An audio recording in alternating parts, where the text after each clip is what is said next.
Guys result declare होके अभी काफी टाइम हो चुके हैं। बहुत सारा एनालिसिस किया मैंने, स्टूडेंट से बात किया, पेरेंट्स से बात किया, बहुत सारे टीचर से भी बात किया। उसके बाद अभी मैं आपको एनालिसिस बताने वाला हूं। I am not at all happy with the result. Multiple reason से मैं आपको डिटेल में बताऊंगा। वीडियो को देखना। अगर आपके मार्क्स कम आए हैं, कैसे बढ़ा सकते हैं, क्या इंप्रूवमेंट प्लान है, कंपार्टमेंट प्लान है, आरटीआई है, या फेल हो गए हो, सारे चांस खत्म हो गए या कुछ चांस बचे हुए हैं, दूसरे बोर्ड का क्या ऑप्शन है, सब कुछ मैं आपको डिटेल में बताऊंगा। वीडियो में एंड तक बने रहना। सबसे पहले बात करते हैं प्रेस रिलीज की। हड़बड़ी में हम रिजल्ट देख रहे थे, उस टाइम पे हमें प्रेस रिलीज को अच्छे से एनालाइज करने का मौका नहीं मिला। बट जब जब मैं बाद में आराम से बैठ के प्रेस रिलीज को एनालाइज किया, 12th वाला बताता हूँ, 10th वाला तो ठीक है तब भी, बट 12th वाला बिल्कुल। आप ओवरऑल पास परसेंटेज देखिए, यहाँ पे बताया गया है कि लास्ट ईयर 87.98 परसेंटेज पास थे और इस बार 88.39। ये तो पास परसेंटेज है, बट उस कंपैरिजन में देखो, बच्चे भी तो इस बार ज्यादा एग्जाम दिए हैं। 16,21,000 लास्ट टाइम 12th वाले एग्जाम दिए थे। इस बार लगभग 1,70,000, सॉरी 16,92,000 के आसपास स्टूडेंट्स एग्जाम दिए हैं। 16,92,000। तो पास कितने हुए ये हो गए। फेल वाला नंबर है, ये इंक्रीज बता दिया गया है 0.41%। कोई वैल्यू है 0.41% का? अगर देखा जाए तो कोई वैल्यू नहीं है, क्योंकि सबसे पहला उन्होंने टाइम बहुत ज्यादा लिया रिजल्ट को इवेल्युएट करके और रिजल्ट अनाउंस करने में। क्योंकि एक हफ्ता आईसीएसई का प्रीपोन हो गया था, सीबीएसई का भी प्रीपोन हो जाना चाहिए, क्योंकि जो लास्ट एग्जाम है वो जल्दी खत्म हो गया था। अप्रैल 4 तारीख को खत्म हो गया था और मार्च 18 तारीख को क्लास 10th का खत्म हो गया था। तो अगर उन्होंने ज्यादा टाइम लिया अच्छे से एनालाइज करके, जो मॉडरेशन पॉलिसी, ग्रेस मार्क्स, ये सब की बात हो रही थी, आप लोग कमेंट में रियलिटी बताना कितने लोगों को ग्रेस मार्क्स और मॉडरेशन पॉलिसी का फायदा मिला है। मुझे नहीं लगता। दो दो तीन तीन मार्क्स से लटका दिए हैं स्टूडेंट्स को। लाइव में रिजल्ट चेक कर रहा था, सभी चीज का प्रूफ है, with roll number, with date of birth. जो 0.41% चेंज जो इंक्रीज हुआ है इज नेग्लिजिबल। बात करते हैं रीजन वाइज की। विजयवाड़ा, त्रिवेंद्रम, ये सारे रीजन हर बार टॉप करते हैं। बॉटम देखते हैं, प्रयागराज बिलो 80% पास परसेंट, नोएडा 81%, भोपाल 82%। देखो, बिलो 90 वाले इतने सारे रीजन है, भुवनेश्वर, गुवाहाटी, देहरादून, पटना, भोपाल, नोएडा, प्रयागराज। ठीक है, ये तो 90, कितना ज्यादा गैप आ रहा है देख रहे हो, 90 से सीधा 83%। What is this gap? और आगे बात करते हैं। ये तो कितने पास है, फेल है, ये परसेंटेज आपको दिख गया। दिल्ली वाला और ऑल ओवर इंडिया वाला, ये सब ठीक है, अच्छे अच्छे नंबर बड़े बड़े दिख रहे हैं, बट रियलिटी कहाँ पे छुपाया जा रहा है आपको पता है? जहां पे आप पता नहीं कर पाओगे, दिखेगा भी नहीं। और आप स्क्रॉल करते जाओ, ठीक है, स्क्रॉल करते जाओ। रीजन वाइज ये जो है, gender wise distribution, gender wise distribution से हमें कोई लेना देना नहीं है। बॉयज गर्ल्स करके हम क्यों सेपरेट करेंगे? ऑब्वियसली अल्टीमेटली वो सभी स्टूडेंट्स हैं। हमें जो है स्टेट वाइज एनालिसिस देखना है। स्टेट जेंडर वाइज, ठीक है, जेंडर वाइज को इग्नोर करो, स्टेट वाइज देखो। कौन से स्टेट में, हमारे जितने स्टेट्स हैं ए से लेके डब्ल्यू तक, कौन से स्टेट में सबसे कम परसेंटेज पास हुए हैं, मतलब ज्यादा परसेंट फेल हुए हैं, वो आपको मैं दिखाता हूं। आप जूम करो। सबसे पहले 79%, कौन सा स्टेट आप देखोगे, लेफ्ट साइड स्क्रॉल करो, Arunachal Pradesh, north east state में 79% फेल है, मतलब पास है, और बाकी 21% स्टूडेंट्स फेल है। 90 देख के आपको अच्छा लगेगा, 78%, फिर बिलो 80% यहाँ पे देखने को मिला। कौन सा स्टेट आप देखोगे? बिहार, मतलब बिहार में इतने ज्यादा स्टूडेंट्स यहाँ पे फेल हो गए हैं। अगर नंबर ऑफ स्टूडेंट्स भी आप देखोगे, टोटल नंबर ऑफ स्टूडेंट्स, तो आप हैरान हो जाओगे। टोटल पास परसेंटेज है वो पता चलेगा। बाकी बात करते हैं, 82 भी वही 80 के आसपास है। और थोड़ा स्क्रॉल करो, देखो 90 सुंदर दिखेगा आपको देखने में। 52%, कैन यू बिलीव, 52%? कौन से स्टेट में? लद्दाख में। मतलब आधे स्टूडेंट वहां पे फेल हो गए। कितने स्टूडेंट का रेस्पॉन्सिबिलिटी है, कितना टीचर और ये सब मार्किंग स्कीम का रेस्पॉन्सिबिलिटी, आप सभी को पूरा रियलिटी पता है। यहाँ पे 100% है। कौन सा स्टेट है ये? एल के बाद शायद मेघालय, लक्षद्वीप, लक्षद्वीप का है। ओके, कितने ही स्टूडेंट दिए थे वहां पे? टोटल अगर 2 डिजिट वाले स्टूडेंट्स दिए हैं तो सब पास हो गए। 19 स्टूडेंट्स टोटल दिए थे, पास हो गए। तो 100% यहाँ पे इसीलिए आ गया। कोई बात नहीं, दैट डजंट मैटर बाकी compare to all over India. Next बात करते हैं 78%। Which state is this? 78% में आपको उड़ीसा देखने को मिलेगा। बिहार, उड़ीसा, ये सब में कितना पास परसेंटेज कम है आप ओवरऑल देखोगे तो। So who will be happy with these result? 73%। 73% कौन सा है? यहाँ पे अगर हम सीधा आए तो त्रिपुरा वाला है। तो त्रिपुरा यहाँ पे देख सकते हो। Again north east state, Arunachal Pradesh हो गया, बिहार हो गया, लद्दाख हो गया, उड़ीसा, त्रिपुरा, तो कितने कम इसके पास परसेंटेज है। बट अब हम क्या कर सकते हैं? यहाँ पे देखो, टोटल स्कूल्स एंड सेंटर दिखाया गया, but what students can do right now, let me tell you. मैं आपको यहाँ पे बता रहा हूँ, let me open a new page यहाँ पे।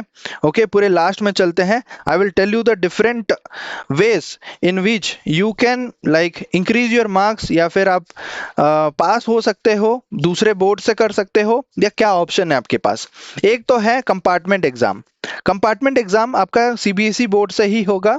अगर आपके पास चांस बचा है, कौन से स्टूडेंट्स अपियर कर सकते हैं, अगर 2025 के आप फ्रेश स्टूडेंट हो, डेफिनेटली आप जुलाई में एग्जाम दे सकते हो, ये आपका फर्स्ट अटेम्प्ट रहेगा। 2024 के स्टूडेंट हो और आपके पास 5 सब्जेक्ट्स थे, तो फिर आप जुलाई में दे सकते हो। ठीक है, जुलाई में आप दे सकते हो, ये लास्ट चांस रहेगा, केयरफुल।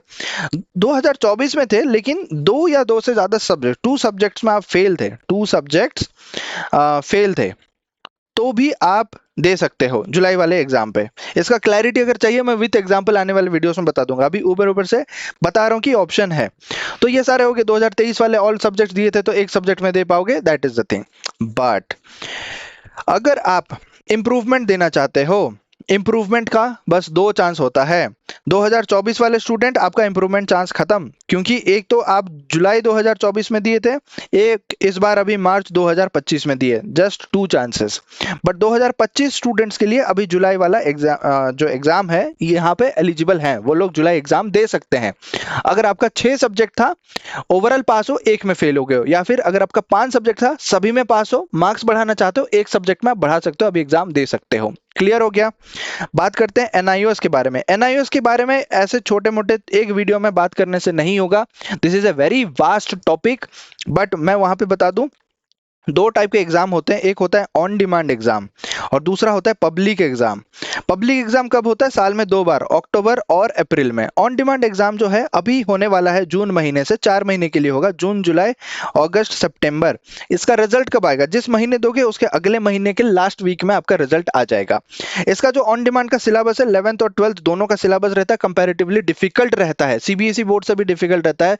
आपको मोटिवेशन देने के लिए बोला जाएगा इजी है, कर लो ये सब, बट मैं आपको रियलिटी बता रहा हूं, इसीलिए आप लोग सब्सक्राइब करते हो, चैनल को सब्सक्राइब करो।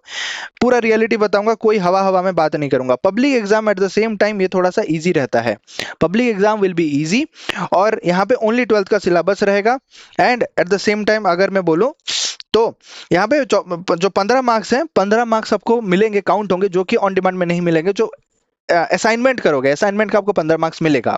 यहाँ पे मार्कशीट सरेंडर करने का कोई टेंशन नहीं रहता। ऑन डिमांड में टीओसी नाम का एक चीज होता है, डिटेल में समझाऊंगा, धीरे धीरे आराम से समझाऊंगा, अभी जल्दबाजी में बता रहा हूँ कि ऑप्शन है आपके पास, टेंशन मत लो। अगर खराब मार्क्स आया है, फेल हो गए हो, कोई टेंशन नहीं है, ये सारे ऑप्शन है आपके पास। टीओसी ट्रांसफर ऑफ क्रेडिट कैसे होता है, कितने सब्जेक्ट के कर सकते हैं? 2 सब्जेक्ट के कर सकते हैं, 3 सब्जेक्ट का एग्जाम देना पड़ेगा, एक इंग्लिश, एक लैंग्वेज सब्जेक्ट में इंग्लिश हो गया, एक फेल सब्जेक्ट हो गया, एक कोई एडिशनल सब्जेक्ट हो गया। फिर बात करते हैं गारंटेड पास, जिसको सेव द ईयर बोलते हैं। सेव द ईयर के लिए अभी आज मैं पेरेंट्स मीटिंग रखा था, कल भी मैं पेरेंट्स मीटिंग मिलने वाला हूं शाम को 4 बजे, ठीक है, 4 PM with the parents, 4 PM 4:30 PM group है उसका, ओनली इंटरेस्टेड स्टूडेंट्स। पता है आपको फीस ज्यादा है इसका, और डिटेल आपको जानना है तो वेबसाइट ज्वाइन कर लो, adclasses.notion.site या फिर adclasses.versal.app, 2 लिंक से एक ही वेबसाइट ओपन होगा। लिंक मैं लिख लेता हूं, आप गूगल पे जाके भी सर्च करो, adclasses.versal.app, ठीक है, ये एक वेबसाइट है, और adclasses.notion.site, ये दोनों में से कोई भी ओपन करोगे एक ही वेबसाइट ओपन होगा। मैं आपको बता दूं, इस वेबसाइट में सेव द ईयर करके लिखा गया है, ठीक है। इसको मैं अगर आपको लिख के बताऊं वेबसाइट के ऊपर, you can see here save the year, click here. अगर यहाँ पे क्लिक करोगे तो एक टेलीग्राम ग्रुप का एक्सेस मिलेगा, वहां पे गूगल मीट एंड सब कुछ, स्टूडेंट्स बातें सब होता है। चेक द सीबीएसई रिजल्ट, अगर चेक करना चाहते हो, रिजल्ट का लिंक है, इसको हटा देंगे, अभी रिजल्ट तो आप सभी को देख लिए हैं, नीचे ले लेंगे।